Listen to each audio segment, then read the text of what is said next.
이 코로나가 우리가 코로나를 계속 겪고 뭐 어느 정도 해결이 됐다라고 말을 하지만 참 우리의 일상이 정말 뒤죽박죽이 됐습니다. 뭐 처음에는 괜찮을 거다. 아, 버티면 돼라고 했지만 일상의 변화로 인해서 막 우울증, 스트레스 막 그래서 요새는 이제 예전에는 일 때문에 번아웃 됐다고 했다면 지금은 코로나로 인해서 번아웃 됐다고 그 정신과를 찾아가는 사람들이 그렇게 많다라는 것입니다. 그러니까 번아웃 글자 그대로 뭡니까? 그러니까 다 타서 쟤만 남았다. 이 말 아니겠습니까? 그러니까 의욕도 잃고 성취감도 이전처럼 느끼지 못하고 더 나아가서 성취감이나 이런 걸 못 느끼니까 공감 능력도 떨어졌대요. 그러니까 상대방을 이해하는 것, 상대방의 감정을 아는 것 이것도 떨어져서 관계도 무너지고 그리고 심리학적으로 이것이 발전하면 회피적 반응이 나타난다는 거예요. 그러니까 피하고 싶고 다 때려치고 싶고 다 하기 싫고 그런 생각이 든다라는 것입니다. 그런데 코로나로 인해서 우리가 우리의 일상만 그러냐라는 거예요. 우리의 일, 우리의 학업에서만. 예수 믿는 우리에게도 이 영적인 번아웃이 찾아왔다라는 것입니다. 그러니까 복음의 일, 예배, 선교, 집회 그 모든 것에 변화가 찾아왔어요. 이 변화가 찾아와서 이 개인 생활에서도 변화가 찾아와서 무기력한 신앙생활, 감동도 없고 의욕도 없는 신앙생활을 하고 있다는 것입니다. 한 주를 시작하면서 하나님께서 너무 감사하게 늘 새벽 예배를 마치면 한 단어나 한 문장을 떠올리게 해주세요. 그래서 이번에도 이 기도를 막 하고 있는데 갑자기 불! 딱 그러는 거예요. 불. 갑자기 불 이꼬르 열정! 막 그러면서 뭔가 나를 칭찬하시려고 하시나? 막 처음엔 그 생각이었는데 갑자기 하시는 말씀이 너 열정이 식었다 이거예요. 너 불이 꺼져간다. 너 좀만 지나면 너 불 꺼질 것 같아. 빨리 정신 차려. 막 이렇게 말씀하시는 것 같았어요. 그러니까 분명 코로나 시국을 보내면서 저도 모르게 눌리고 있다라는 거예요. 눌리고. 그리고 좌절하고. 복음의 열정이 식었다라는 거예요. 그래서 잘 생각하면은 귀찮아진 게 너무 많아요. 이제 막 그 새벽 예배를 인도할 때 줌으로 하니까 화면 하니까 면도 안 해도 잘 모르실 거예요. 얼마나 잘았는지. 그리고 바지도 편한 거 입고 위만 입으면 되니까. 모든 게 편해졌어요. 편해졌다는 것은 다시 말해서 복음의 일에 이제 다시 하려고 하니까 귀찮아졌다라는 거예요. 뭔가 해보려고 하는 거. 계획? 굳이 계획까지 세울 필요 없어. 예배만 드리면 되지. 야, 줌에서 드렸는데 이제 이렇게 보면서 예배 드리면 그걸로 만족하면 되지. 뭐 더 뭐 하겠어. 야, 아직 코로나 끝나지도 않았는데 뭐 더 뭘 만들고 뭘 해. 이런 마음이 든다라는 거예요. 그냥 현실에 안주하고 이렇게 해도 안 될 거야. 미리 포기하고 도전해 볼 생각조차 하지 않고 오히려 생각은 그 가운데 더 커지고 세상은 거대해 보이고 나는 갈수록 작아 보이고 그래서 할 수 없다는 생각만 계속 커져만 갔다라는 것입니다. 근데 오늘 본문에 엠마오의 제자들이 이랬어요. 엠마오의 제자들이. 이 병든 자를 고치시고 죽은 자를 살리시고 정말 수많은 이적과 표적을 행하신 생명의 말씀을 전하신 그 예수님이 잡히셨어요. 그 예수님이 잡히셨어요. 그리고 십자가를 지시게 된 것입니다. 하신 말씀, 지금까지 그 3년 동안 하신 말씀, 행동들을 보면 정말 이 세상을, 우리 이스라엘을 변화시키고 정말 이 세상을 변화시키고 이 로마의 압제에서 이 땅에서의 고통을 해결해 주실 거라고 믿었는데 십자가에 달리신 거예요. 그 기대가, 정말 그 기대, 내 삶은 이제 변화됐구나 한 그 기대가 한순간에 무너졌어요. 그래도 잡히셨을 때 제자들이 기대는 좀 했던 것 같아요. 영화와 같은 극적인 반전. 하늘의 천사가 내려와서 예수님을 십자가에서 내리시거나 하늘의 음성이 들려서 야, 당장 멈춰. 뭔가 이런 것처럼 무슨 일이 일어나지 않을까 먼 발치에서 제자들이 바라봤지만 아무 일도 일어나지 않았어요. 아무 일도. 어떤 역사도 일어나지 않았어요. 그냥 예수님은 십자가에서 피 흘려 죽으시고 그리고 무덤에 그냥 들어가게 됐다라는 것입니다. 그렇게 믿고 따랐는데 예수님이면 뭔가 내 삶을 변화시키고 이 땅을 변화시키려고 예수님을 믿고 따랐는데 그 결론이 자신의 손에 주어진 것은 예수님의 죽음뿐이었다라는 것입니다. 그러니까 얼마나 절망이 됐겠어요. 내가 뭘 믿고 따라다녔지? 내가 뭐지? 그러니까 이 절망이 얼마나 컸는지 예수님이 부활하셨다는 소식을 들었어요. 이 엠마오 제자들은. 들었는데도 불구하고 이 소식이 믿어지지 않을 만큼 낙담했다라는 거예요. 아, 이제 끝이다. 야, 뭘 하겠냐. 그래서 모든 것을 나에게 주신 사명이고 예수님이 하신 말씀이고 다 포기하고 엠마오로 떠나는 길이었습니다. 열정도 식고 복음에 대한 불이 꺼지자 도망치듯이 예루살렘을 떠나게 된 것입니다. 복음의 열정이라는 것은 단순히 복음의 일을 많이 하는 것만을 말하는 것이 아니라 내 삶을 예수님과 함께 하는 거예요. 내 영혼육이 살아서 움직이게 하는 것인데 그러지 못했다라는 것입니다. 하여튼 이 제자들이 슬픈 빛을 하고 다 끝났으니까 아무 생각 없이 엠마오로 가는 길에 예수님이 그 둘에게 찾아오신 거예요. 그 둘에게 찾아오시면서 둘을 쳐다보면서 야, 무슨 얘기를 그렇게 하고 가냐. 그러니까 그 정도로 얼굴을 쳐다봤으면 알아봤을 거 아니에요. 근데 이 두 제자가 예수님을 보고도 몰랐다라는 거예요. 그 얼마나 부활을 안 믿었는지 그냥 예수님이 같기도 한데 그냥 그렇게 했어요. 그냥 모든 것이 끝나서 예수님은 분명히 아닐 거라고 생각했는데 하여튼 예수님의 이 질문에 글로바가 이상한 표정을 지으면서 얘기를 해요. 아, 이 양반 희한하네. 지금 예루살렘에서 무슨 일이 있었는지 몰라? 너 그런 얘기 못 들어봤어요? 당신 혼자만 알지 못하는 거예요? 엄청난 일이 있었는데 어떻게 그 일을 모르느냐라고 핀잔을 주듯이 얘기해요. 그러자 하여튼 예수님도 재밌으세요. 시치미를 떼고 또 물어보세요. 야, 그러니까 무슨 일인데? 야, 무슨 일이 일어난 거야? 그러자 본문 19절 이하에서 이렇게 얘기를 합니다. 나사렛 예수의 일이다. 그는 하나님과 모든 백성 앞에서 말과 일에 능하신 선지자. 그러니까 이적과 표적, 생명의 말씀을 전하신 하나님이 보내신 사람인데 우리 대제사장들과 관리들이 사형 판결을 넘겨주어 십자가에 못 박았다. 그리고 우리는 이 사람이 이스라엘을 속량할 자라고 바랐노라. 이뿐 아니라 이 일이 일어난 지가 사흘째요. 야, 3일 전에 이미 십자가에서 죽으셨다. 또한 우리 중에 어떤 여자들이, 그러니까 이 여자들이 그렇게 마리아 있잖아요. 이렇게 막 하자마자 달려가가지고 이 놀라게 했는데 이들이 새벽에 무덤에 갔는데 시체는 보지 못하고 그가 살아나셨다라고 선서들이 얘기하더라. 또 우리와 함께한 중에 그 얘기를 듣고 두어 사람, 그게 누구예요? 베드로와 요한이 그 얘기를 듣고 또 달려갔대요. 달려가서 무덤가에 과연 여자들이 말한 바와 같았음을 보았으나 예수는 보지 못했다.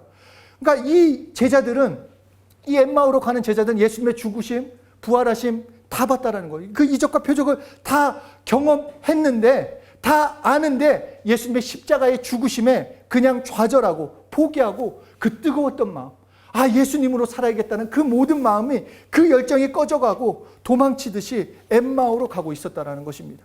그러자 예수님께서 책망하듯이 이 두 제자에게 누가복음 24장 25절에서 27절에 이렇게 말씀하십니다. 이르시되 미련하고 선지자들이 말한 모든 것을 마음에 더디 믿는 자들이여, 그리스도가 이런 고난을 받고 자기의 영광에 들어가야 할 것이 아니냐 하시고, 이에 모세와 모든 선지자들 글로 시작하여 모든 성경에 쓴 바 자기에 관한 것, 바로 예수에 관한, 자신에 관한 것을 자신이 설명했다라는 거예요. 야, 내가 얘기했잖아. 야, 내가 십자가에서 죽기 전에 니들한테 이미 얘기했는데, 야, 그걸 잊고 있어? 그리고 선지자도 이미 얘기했는데 그거를 잊고 있었던 거야? 내가 설명해줬잖아. 실제로 베드로의 신앙 고백을 통해 예수님이 그리스도이심이 선포되시면서 마태복음 16장 21절에서 이렇게 말씀하십니다. 이때로부터 예수 그리스도께서 자기가 예루살렘에 올라가 장로들과 대제사장들과 서기관들에게 많은 고난을 받고 죽임을 당하고 제3일에 살아나야 할 것을 제자들에게 비로소 나타내시니, 이미 말씀하셨어요. 이런 일이 있을 거라고. 그러나 그 죽으심에, 그 낙담에, 그 좌절에 그 열정이 다 꺼져버리고 포기해버렸다라는 것입니다.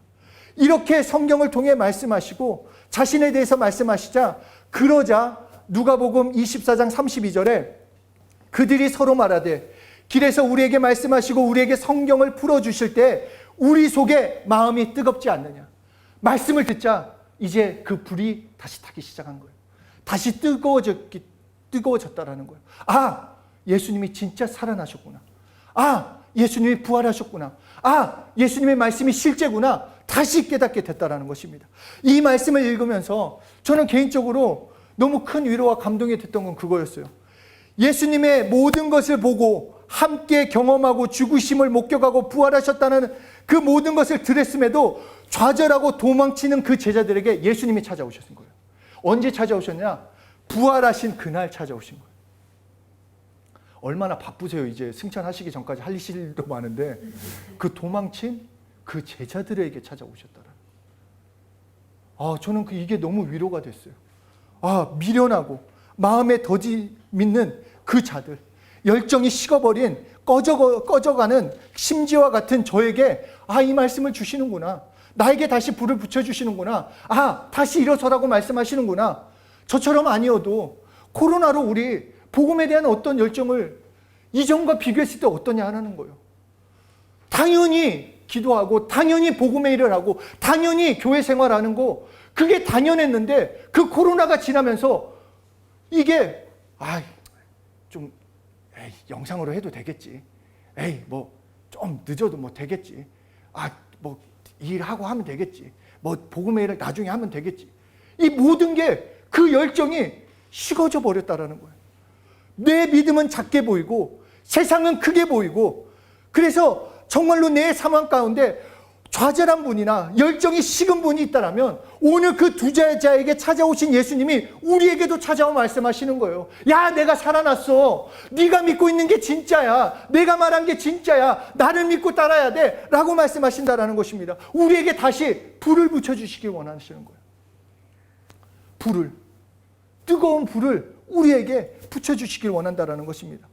그런데 그 마음에 불을 붙여주시는 것이 무엇인가? 말씀에서 하신 것처럼 성경을 풀어주시는 것. 성경, 다시 말해서 어떤 말씀이냐? 오늘 본문 말씀인 그리스도가 이런 고난을 받고 바로 십자가의 죽으심과 자기의 영광, 부활의 영광에 대한 그 말씀이 나에게 다시 실제가 될 때, 다시 말해 예수님의 죽으심과 부활이 나에게 실제가 될 때 다시 불이 붙는다라는 거예요.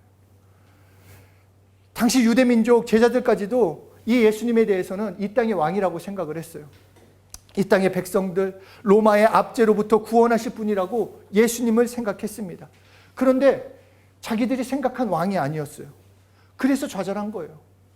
뭔가 로마에서로부터 우리를 건져내주고 오병이어도 하시는 분인데 굶주린 사람도 먹이시고 병든 자도 그냥 다 치료하시고 죽은 자까지 살리시는데 이 땅의 왕으로서 우리를 변화시킬 거라는 것이었는데 그러나 십자가는 그렇기 때문에 그들에게 좌절이 되었다라는 것입니다. 아무것도 아니었네. 우리가 헛된 것을 쫓았네. 그런데 이들 마음 가운데 이런 구세주라고 여겼던 이분이 어떻게 죽을 수 있는가? 그런데 구세주라는 것은 인간이 원한 그런 구세주가 아니었다라는 거예요. 우리가 예수님을 생각할 때 내가 원하는 예수님이 아니에요. 나 잘 먹고 나 잘 되게 해주고 좋은 대학 가고 좋은 직장 가고 그런 예수님이 아니라는 것입니다. 우리의 진짜 문제는 직장의 문제가 아니에요. 우리의 진짜 문제는 물질의 문제가 아니라는 거예요. 진짜 문제는 사람의 문제가 아니라 진짜 문제는 죄와 사망의 그 문제인데 그 문제를 해결하시고 구원하실 분이 바로 예수님이라는 것입니다. 영원전부터 영원히 존재하신 하나님께서 우주 속의 어느 순간에 나타나셨습니다. 창조주로 나타나셔서 인간을 창조하시고 그런데 그 인간이 죄를 지어버렸어요.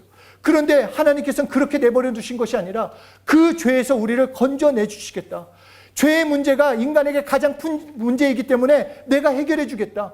그래서 모든 구약 성경을 통해서 하나님께서 이 땅에 오셔서 인간들 죄로부터 건져내 주시겠다라고 말씀하셨고 제사를 통해서 어린 양의 피를 흘리게 함으로써 피가 죄를 속하게 하심을, 피가 죄를 사함을 알려주셨다라는 것입니다. 그래서 예수 그리스도께서 피 흘려 죽으시면서 요한복음 19장 30절에 다 이루었다. 뭘 이루었냐?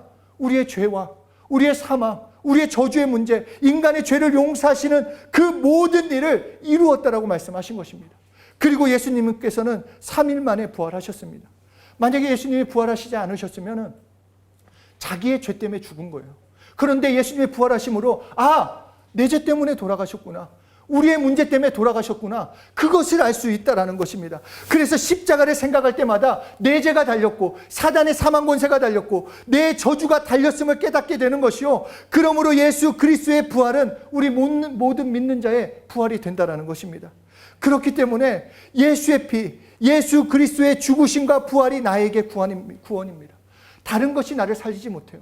나를 변화시키는 것, 나에게 열정을 일으키는 것, 다른 것이 아니에요. 환경이 변화되면 어떻게 될까? 뭔가 주어지면 될까? 아니요. 예수 그리스도의 죽으심과 부활이 나에게 실제가 될 때, 예수님만이, 명예도 물질도 이 세상에 어떤 것도 나를 구하는 것이 아니라 십자가에 피 흘려 죽으시고 부활하신 그 예수님만이 나를 구원하신다는 것입니다. 이것을 내가 진짜 깨달을 때, 이것을 다시 믿고 나아갈 때, 예수님이 나의 구주임을 온전히 부르고 나아갈 때 경험할 수 있다는 것입니다. 그리고 이제 하나님께서 성령을 보내셔서 예수님의 죽으심과 부활을 우리에게 증거하고 계시는 거예요. 내가 성령님을 의지하고 성령님을 환영하고 말씀을 읽을 때 우리에게 말씀하시는 것은 다른 것이 아니에요. 야, 너 이 길을 하면 너 성공할 수 있어. 너 저렇게 하면 너 뭔가 물질을 얻을 수 있어. 이것이 아니라 예수님을 증거하러 성령님은 오셨기 때문에 내가 성령 충만하다는 것은 다시 말해서 예수님에 대한 열정이 넘치게 되는 거예요. 예수님의 죽으심과 부활하심 때문에 나의 구주 대신 예수님으로 살아야겠다는 그 열정이 성령님으로 정말로 충만하게 되는 것이요, 그 가운데 예수 믿는 자들에게 주시는 축복 또한 덤으로 함께 얻어서 하나님의 자녀로서 하나님의 도움을 받으며 살 수 있게 된다는 것입니다. 우리의 뜨거운 불은 바로 이 믿음입니다. 예수님의 죽으심, 예수님의 부활하심을 묻는 것입니다. 이것을 우리가 신앙 고백으로 하잖아요. 예수님, 당신은 그리스도시오, 살아계신 하나님의 아들이십니다. 그래서 성령에 의해서 예수가 그리스도이심을 믿고 예수가 하나님의 아들이심을 믿는 것, 이것이 나의 신앙이요, 나의 믿음이요, 나의 불이 되는 것입니다. 그래서 이것을 경험한, 제가 이번 주에 정말 이 예수이름 클래스에서 또 마가복음에 대해서 이런 특강을 하는데, 마가복음에서 마가복음 시작을 이렇게 말합니다. 마가복음 1장 1절에 하나님의 아들 예수 그리스도의 복음의 시작이라.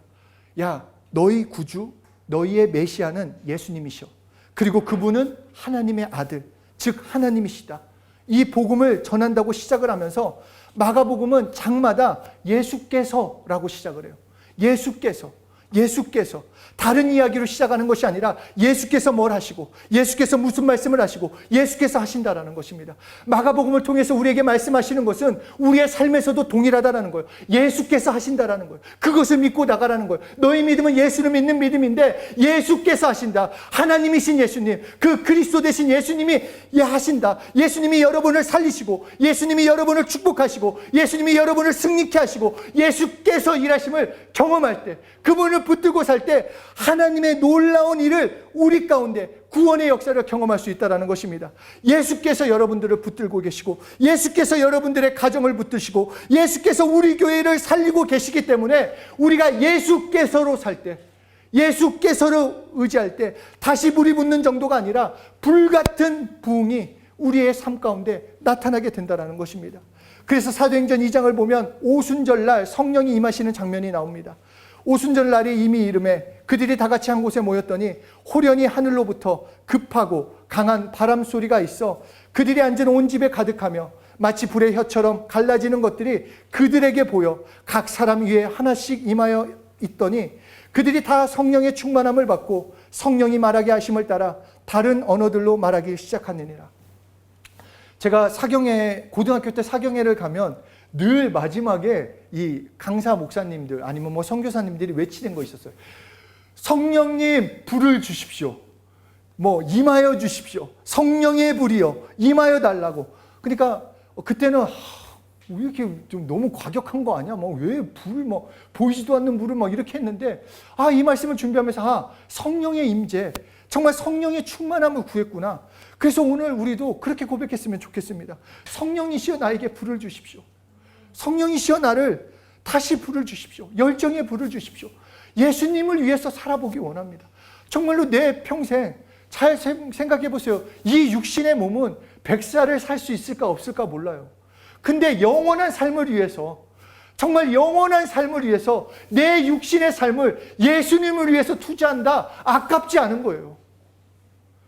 내 영원한 삶은 뒷전이고 그냥 내 만족, 내 유익, 내 원함, 내 가정, 내 가족, 내 부모, 내 자녀, 나. 예수께서 예수로 살아야 한다는 것입니다. 예수로. 그래서 우리가 이 시간 정말로 성령이시여 나에게 임하여 주십시오.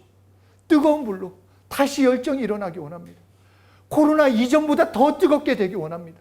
다시 복음에 대해서 정말로 내가 복음을 위해서 귀찮은 삶도 괜찮습니다. 복음을 위해서 헌신하는 삶도 괜찮습니다. 내가 정말 예수께서로 살아가는, 예수께서 살리시는 것을 경험하고, 예수께서 내 마음에 불을 붙여주시고, 예수께서 나를 승리케 하시고, 예수께서 나를 뜨겁게 하셔서 정말로 예수를 위해서 살아가는 내가 되기를 소원하시면서 우리 그렇게 기도했으면 좋겠습니다. 성령이시여 나에게 성령의 불을, 성령이시여 성령의 열정을, 예수께서 일하시는 것을 경험하는 자신이 되도록 우리 자신을 축복하면서 함께 기도하겠습니다.